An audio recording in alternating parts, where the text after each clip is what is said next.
The wheelchair in the snow. I have often wondered when a person's true character is revealed. Not in bright lights, not at parties. A person's real character appears when it is dark outside, the cold is unbearable, and an old man in a wheelchair looks at you. And you must decide what to do. My name is Hilary Foster, and what happened that night became the greatest story of my life. But first, you need to understand who I was.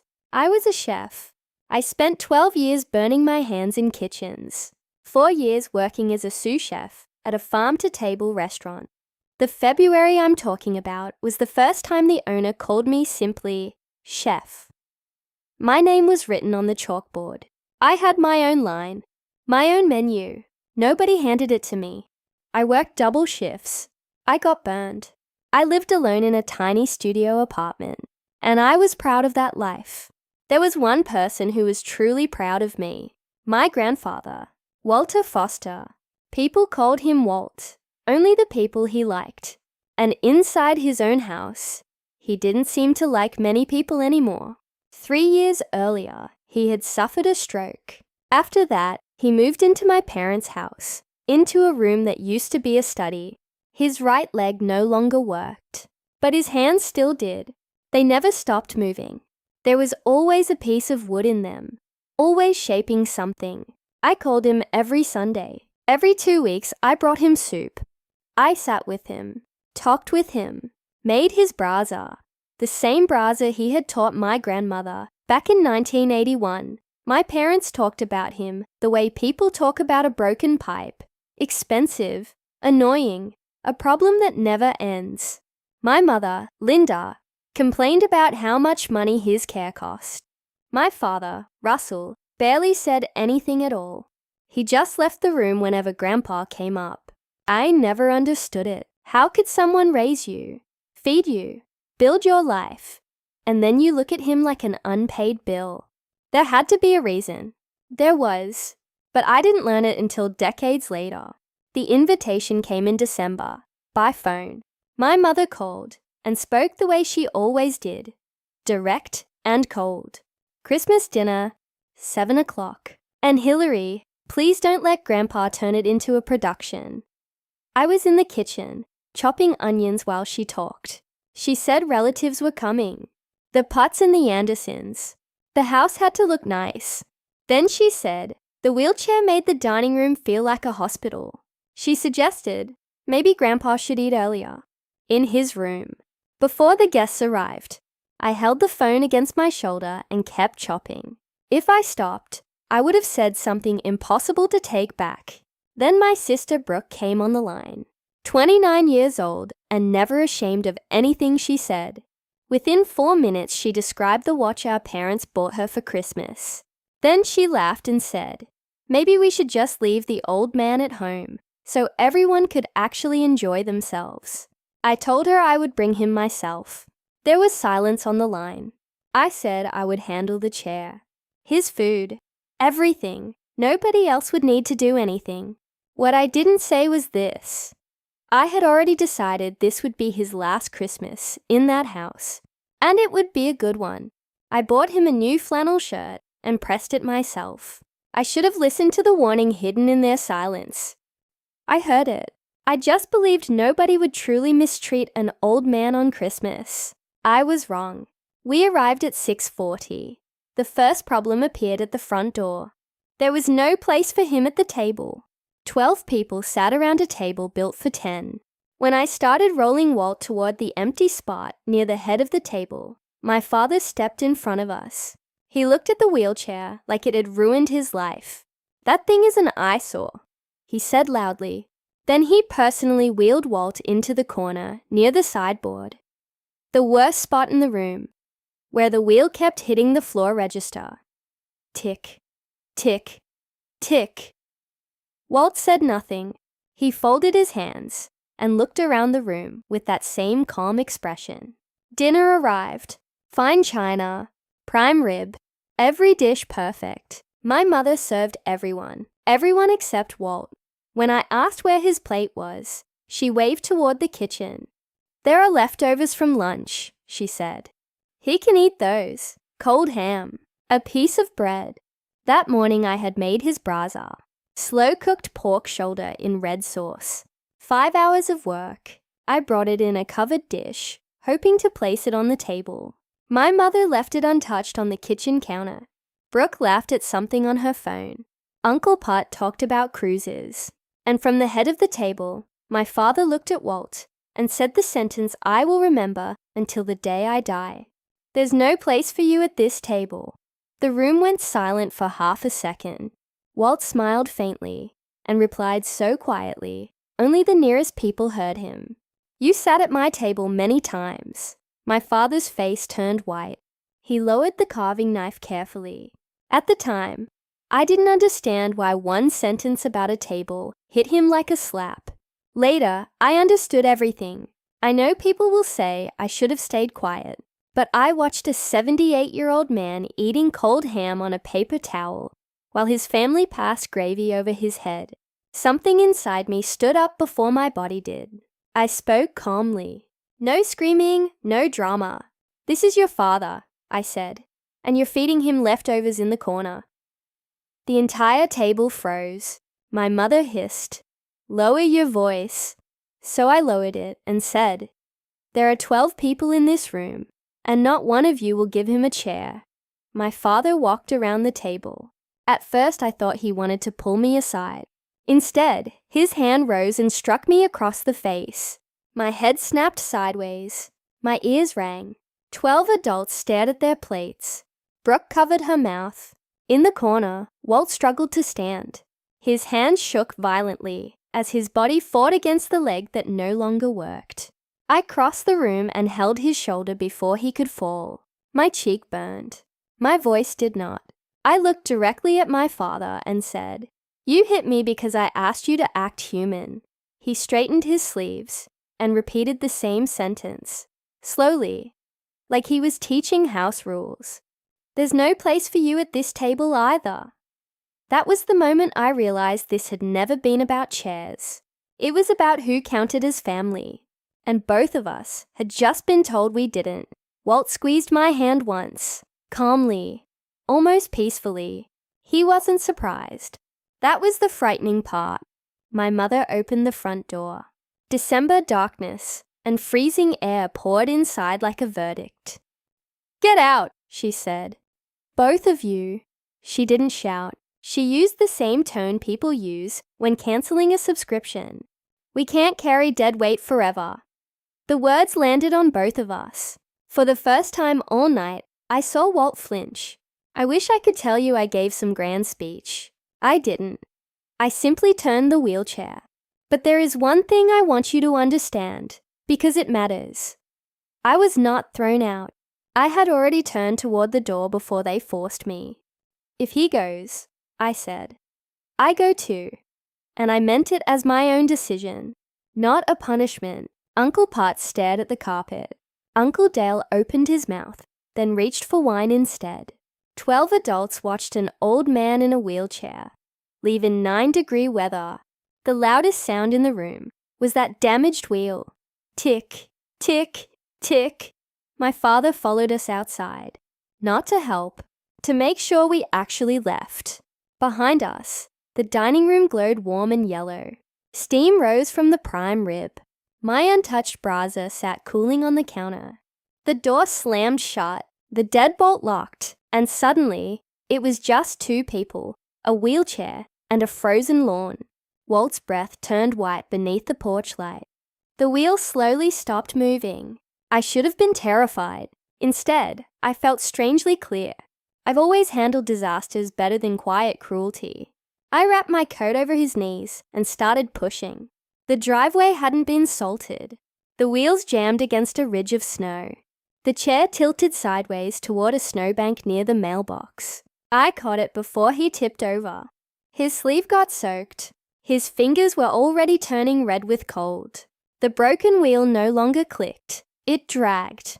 I half carried and half pushed him 40 feet to my car. He weighed almost nothing. Nobody tells you this part. The people who once carried you eventually become frighteningly light. I lifted him into the passenger seat, shoved the chair into the trunk, blasted the heater, and slid my gloves onto his hands, finger by finger, while he insisted, through chattering teeth, that he was perfectly fine, and I drove too fast. I didn't drive fast. For 20 minutes, I crawled along icy roads, talking about absolutely nothing. Restaurant menus, snowstorms, a cook who had quit, just to keep his eyes open. At my apartment, I carried him up one flight of stairs, because the wheelchair wouldn't fit. Then I went back for the chair. I put him in my bed and covered him with every blanket I owned. He shivered for nearly an hour. I made broth and held the mug while he drank. Around midnight, the shaking finally stopped and he fell asleep. I sat on the floor in darkness making lists. One bed, one income, one old man who needed warmth, medicine, and time. I didn't cry. I planned. What I didn't know was that the cold had already settled deep into his chest, and a clock had started ticking. We built a life inside 400 square feet. I gave him the bed and slept on the couch. I lied and said it was better for my back. Every morning I helped him bathe and dress. Every evening I came home smelling like smoke and grilled onions and found him by the window, carving tiny shapes from pine wood. During the first weekend, I fixed the damaged wheel. While tilting the chair sideways, I noticed something carved beneath the wooden armrest. 2 letters, Bu and Oi. Asked him what they meant. An old habit, he said, then changed the subject. That night, he finished the carving he'd been working on. A tiny wooden bird, a wren, fat-bodied, leaning forward, frozen mid-hop. It looked so alive it seemed ready to chirp. I had watched him carve birds my entire childhood. I never once asked why. Wanu and Oi let it go. When you're exhausted long enough, strange things stop feeling strange. In January, I took him to a hardware store to buy felt pads and a small ramp for the bathroom doorway in the lumber aisle. An older man stopped dead in his tracks when he saw Walt. The stranger stared for several seconds before whispering, "No, it can't be." Then he stepped closer.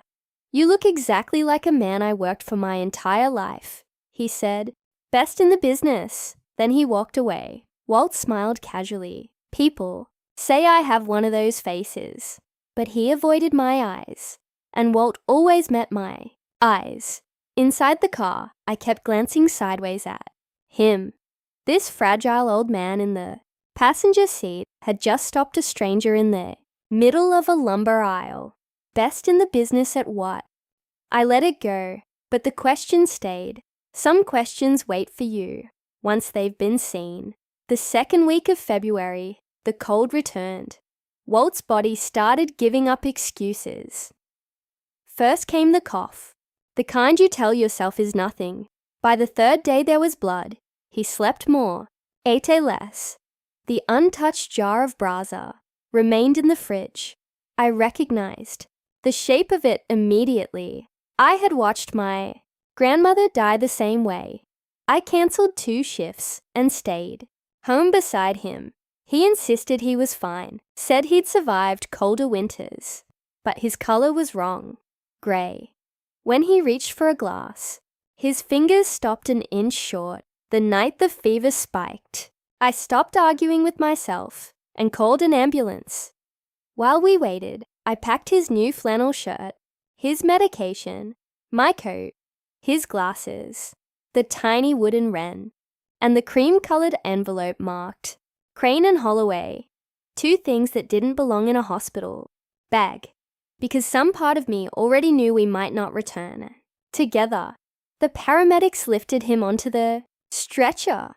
His thumb rested against the carved letters beneath the armrest, W and O, like a man touching a sacred object. The broken wheel struck the doorway once on the way out, locked the apartment, and followed the ambulance. Lights into the night. At one red light, alone in my car, I finally said the truth out loud. Please, not yet. 19. Hours later, my parents arrived at the ICU waiting room. For one stupid second, my heart lifted. Grief can make you hopeful. Then I watched. My mother performed concern for the nurses. We did everything. For him, she announced loudly. Everything. My father stood by the window, staring at his phone. Neither of them asked a single question about Walt. Not about oxygen. Not about medication. Not about the DNR conversation I had already had with the doctors. Instead, my mother asked, "Where's the paperwork?" "What paperwork?" I asked. "His affairs," she replied while adjusting her coat. Someone has to be practical. That was the moment I understood. They hadn't come to say goodbye. They came to count. A few hours before dawn, Walt woke up completely clear. Sometimes dying people return one final time. The machines hummed softly around us. My parents had gone back to the hotel. It was just the two of us. He asked me to raise the bed so he could see me properly. Then he handed me the cream, envelope, and the tiny wooden wren. "Keep these. Together," he said. I started to say something comforting, but he stopped me. "Listen carefully," he whispered. "When this is over, and it will be over soon, don't fight them at the funeral. Let them have the flowers. Let them make noise." He squeezed my hand harder. "Call Tom Crane. The number is inside. He'll explain what I never could." I asked him to tell me now. He shook his head and smiled weakly. "Some things have to be shown," he said. "Not told." Then he looked at the tiny wooden bird in my hand. "I only carve these for people who never leave me out in the cold." I couldn't speak. I simply closed my fingers around it. It was still warm from his hand. He told me he had known who I was since I was 5 years old. The day I gave my entire birthday cake to a child who had none. Then he closed his eyes again. At 4:51 in the morning, Walter Foster died the same way he lived, quietly, without complaint, still holding my hand. I don't perform grief loudly. Some people collapse. I become still. I sat beside him until the sky outside turned the color of old pewter. I thanked the night nurse. Then I sat inside my car, gripping the tiny wooden wren against my chest. After a while, I wiped my face, started the engine, and began making calls. That's not coldness. That's another form of love. Doing the next necessary thing. I called the number inside the envelope. Crane and Holloway. Expected a response days later.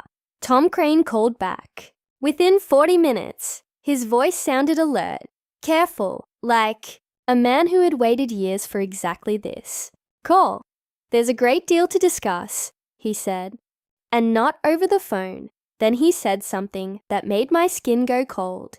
"Do not sign anything they put in front of you. And do not let your father file next of kin paperwork." I told him I hadn't mentioned the envelope to anyone. "Good," he replied.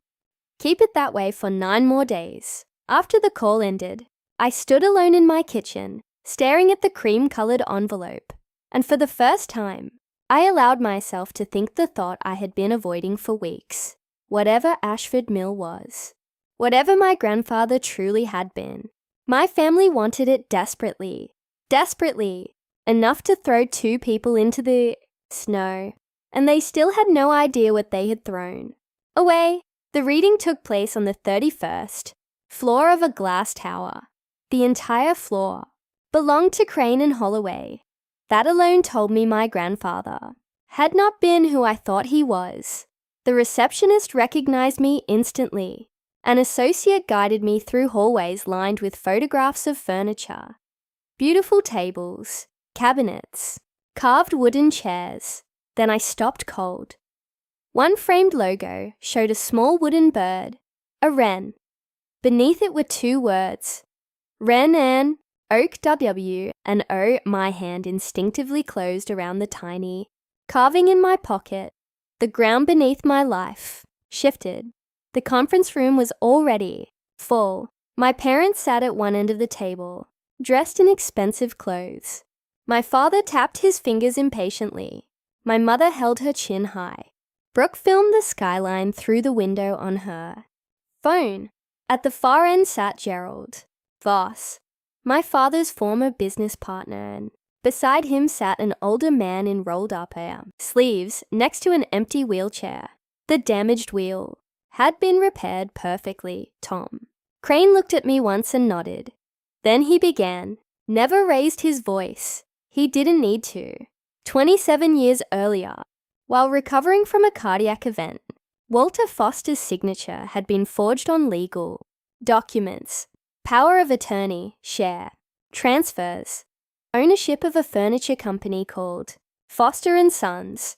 The company had been stolen by two men, Russell Foster and Gerald Voss. The room changed. Temperature. Then Tom Crane explained. Something even larger. After the forged transfer, Walt quietly built another company from scratch, Wren and Oak, 10 times larger than the original. Everything he owned, the company shares, the Ashford Mill complex, every property, belonged to one person. Tom opened the folder and read aloud, Hilary Marie Foster. No secondary beneficiaries, no conditions, no one else. My father exploded instantly. Fraud. Manipulation. I cared for him. I deserved this. My mother began crying on command, insisting she loved Walt. Like a father, Brooke looked at me, and for one single second, I saw genuine shame flicker across her face, before disappearing. Gerald Voss sat with his head in his hands, and in the middle of all the noise, I felt something strange settle over me, not triumph. Peace. I waited for my father to stop shouting. Then I spoke quietly enough that everyone had to become silent to hear me. You hit me, I said, for asking you to give an old man a chair. He stared at me. I continued softly. He earned every table you ever sat at, the one you stole, and the one he rebuilt afterward, including this one. My mother started saying my name. I raised one hand. She stopped speaking. Then I placed the tiny wooden wren on the table beside a $1 billion folder, and I repeated the words Walt had left me with. You took what he built, but you never touched who he was. Nobody answered. For the first time in my life, the loudest people in the room had nothing to say. Tom Crane looked at me, the way people look when they finally fulfill a promise made long ago. Then he closed the folder and said, Now let's discuss what happens next. This wasn't revenge in the dramatic sense. It was simply truth arriving late. The forensic files went to the district attorney, then to the Bar Association. Civil lawsuits followed, forged. Signatures transfer nothing legally. The shares had never truly belonged to them. Halewood Furniture collapsed within months. The mortgage on my parents' house was called due. I offered my mother a modest apartment for 2 years. Not because she deserved it, because cruelty was not the inheritance I wanted. She refused through her lawyer and called it insulting, so I stopped offering. I'm not punishing you, I told them at the end of the reading. I'm simply allowing the truth to finally cost what it always should have. So this is what happened afterward. My father was charged with elder financial abuse and fraud. Gerald Voss surrendered his law license. Halewood Furniture shut down that spring. Brooke moved to another state. Every few weeks she sends a small text message. No requests, no excuses. It's more apology than I ever expected. I no longer hear from my mother. And me? I did the thing that frightened me more than poverty ever did. I said, yes. Now I run Wren and Oak, not from the corner office, but from the place Walt trusted me to stand. His wheelchair sits inside my office. The repaired wheel still turns perfectly. Visitors think it's decoration until I tell them it belonged to the founder. The tiny wooden wren faces the window on my desk, and every Friday, The Ashford Mill cafeteria serves slow-cooked pork shoulder in red sauce. 5 hours. His recipe. My hands. The workers on the factory floor don't know whose recipe it is. They only know someone cared enough to make it. Right. And maybe that's what being truly rich meant all along. My grandfather lost one company and built a greater. One. But the thing nobody could forge, nobody could steal, nobody could throw into the snow, was the only thing that ever truly made him wealthy, the person he chose to remain. Even when his own family stopped caring. That is my story. A freezing Christmas night, a wheelchair in the snow, and the quiet will of a silent man that finally spoke louder than everyone else. If this reminds you that kindness toward forgotten people is never weakness, if it reminds you that dignity is the one thing nobody can take from you, then take it as a sign today. Call the family member everyone ignores. Check on the people the world pushes into corners. Do it today.